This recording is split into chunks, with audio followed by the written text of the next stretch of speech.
Hi English literature learners. Are you preparing for BGTRB English exam or other competitive English literature examinations? Then this video is for you. இந்த வீடியோவில் நாம் Emily பிராண்டே பற்றி தான் பார்க்க போகிறோம். PGTRB சிலபஸில் unit 3 English literature from 1798 to 1815 second section prose and fiction section. அதில் last நாவலாக இருக்கிறது Wuthering Heights by Emily Bronte. ஒவ்வொரு நாவலோ ஒர்க்கோ படிக்கும்போது நம்ம கட்டாயமாக ஆத்தர் பற்றி தெரிஞ்சுக்கணும். அதனால் இந்த வீடியோவில் எமிலி பிராண்டே பற்றி பார்க்க போகிறோம். எமிலி பிராண்டே இவங்க ரொம்பவே இம்பார்ட்டண்ட்டான விக்டோரியன் நாவலிஸ்ட். எமிலி பிராண்டே அப்படின்னு சொன்ன உடனே நம்ம எல்லோரோட ஞாபகத்துக்கும் வர ஒரே நாவல் உதரிங் ஹைட்ஸ். ஆனால் டிஆர்பி எக்ஸாம் பொறுத்த வரைக்கும் அவங்களோட லைஃப், ஜியூடோனிம், போம்ஸ், அப்புறம் இந்த நாவலோட தீம்ஸ் வரைக்கும் எல்லாமே நமக்கு முக்கியம். எமிலி பிராண்டே 1818 இங்கிலாண்டில் இருக்கிற தான்டன், யார்க்ஷயரில் பிறந்தாங்க. ஆனால் அவங்களோட லைஃப் ஃபுல்லாக கழிஞ்ச இடம் ஹேவர்த் பாசனேஜ் அப்படிங்கிற ஊர் தான். இந்த ஹேவர்த் பாசனேஜில் இருந்த மூர்லேண்ட்ஸ், அதாவது அந்த பகுதி புல்வெளிகள் தான் அவங்களோட இமேஜினேஷனுக்கும் ரைட்டிங்க்கும் மிகப்பெரிய இன்ஸ்பிரேஷனாக இருந்தது. அவங்களோட அப்பா பேட்ரிக் பிராண்டே ஒரு கிளர்ஜி மேன்.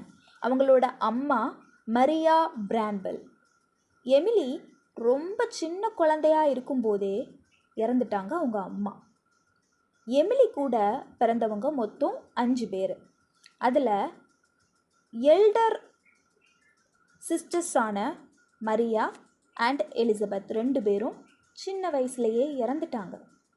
அதுக்கப்புறம் எமிலியோட வளர்ந்தவங்க சார்லட் பிராண்டே, ஆன் பிராண்டே அண்ட் அவங்களோட ஒரே பிரதர் பிரான்பெல் பிராண்டே.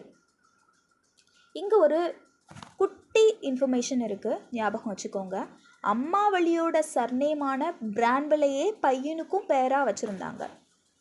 சின்ன வயசில் இந்த 4 சிப்ளிங்ஸ் சேர்ந்து விளையாடும்போது அவங்களாவே சொந்தமாக சில இமேஜினரி வேர்ல்ட்ஸை உருவாக்குனாங்க. சார்லட்டும் பிரதர் பிரான்பெல்லும் சேர்ந்து ஆங்க்ரியா அப்படிங்கிற ஒரு இமேஜினரி வேர்ல்டை உருவாக்குனாங்க. நம்ம எமிலியும் ஆனும் சேர்ந்து காண்டல் அப்படிங்கிற உலகத்தை உருவாக்குனாங்க. எமிலியோட பல ஆரம்பகால போம்ஸ் இந்த காண்டல் பேக்ரவுண்டில் தான் எழுதப்பட்டது. விக்டோரியன் எரால பெண்கள் புக்ஸ் எழுதுறது அக்செப்ட் பண்ணப்படலை. அதனால் இந்த பிராண்டே சிஸ்டர்ஸ் 3 பேரும் ஆண்களோட நேம்ஸில், அதாவது மேல் சியூடோனிம்ஸில் எழுத ஆரம்பித்தாங்க. இது டிஆர்பியில் அடிக்கடி கேட்குற ஒரு முக்கியமான கொஸ்டின். சார்லட் பிராண்டே தன்னோட பேரை க்யூரர் பெல்னு மாற்றிக்கிட்டாங்க. எமிலி பிராண்டே தன்னோட பேரை எல்லிஸ் பெல்னு வச்சுக்கிட்டாங்க. ஆன் பிராண்டே தன்னோட பேரை ஆக்டன் பெல் அப்படின்னு மாற்றிக்கிட்டாங்க. 1846 3 பேரும் சேர்ந்து poems by Currer, Ellis and Acton Bell அப்படிங்கிற நேமில் ஒரு பொயட்ரி கலெக்ஷன் பப்ளிஷ் பண்ணாங்க. அதில் எமிலியோட போம்ஸ்க்கு தான் பயங்கரமான கிரிட்டிக்கல் அக்ளைம் கிடச்சிது. எமிலியோட இம்பார்ட்டண்ட்டான போம்ஸ் அப்படின்னு பார்த்தா no coward soul is mine, remembrance and the prisoner இதெல்லாம் சொல்லலாம். இதில் no coward soul is mine இந்த போம் டெத்தை பார்த்து பயப்படாமல் பேசுகிற ஒரு கரேஜியஸ் ஃபிலசபிக்கல் போம். அடுத்து நம்ம எமிலியோட ஒரே நாவலும் மாஸ்டர் பீஸான உதரிங் ஹைட்ஸ் பற்றி பார்ப்போம். இது 1847 எல்லிஸ் பெல் அப்படிங்கிற சியூடோனிம் கீழே தான் பப்ளிஷ் ஆச்சு. இந்த நாவலில் 2 மெயின் பிளேசஸ் தான் வரும். ஒன்று உதரிங் ஹைட்ஸ், இன்னொன்று த்ரஷ்கிராஷ் கிரான்ச். உதரிங் ஹைட்ஸ் அப்படிங்கிறது ஹீத்கிளிஃப் அண்ட் யான்ஷா ஃபேமிலி வாழ்கிற இடம். இது storm, chaos, wild nature and பேஷனை பாயிண்ட் அவுட் பண்ணுது. த்ரஸ்க்ராஸ் கிரான்ச் அப்படிங்கிறது லிண்டன் ஃபேமிலி வாழ்கிற பிளேஸ். இது காம், சிவிலைசேஷன், கிளாஸ் அண்ட் கல்ச்சரை பாயிண்ட் அவுட் பண்ணுது. இந்த 2 பிளேசஸ்க்கும் இடையில இருக்கிற கான்ட்ராஸ்ட் தான் நாவலோட பேசிக்கே.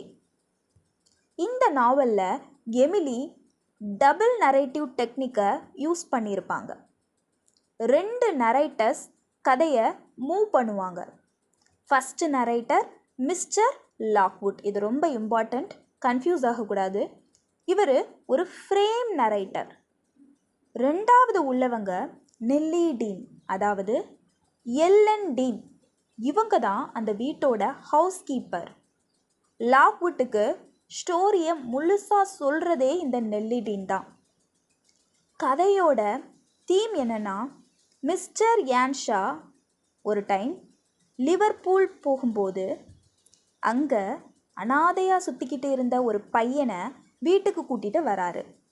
அவனுக்கு ஹீத்கிளிஃப்னு பேர் வைக்கிறாரு.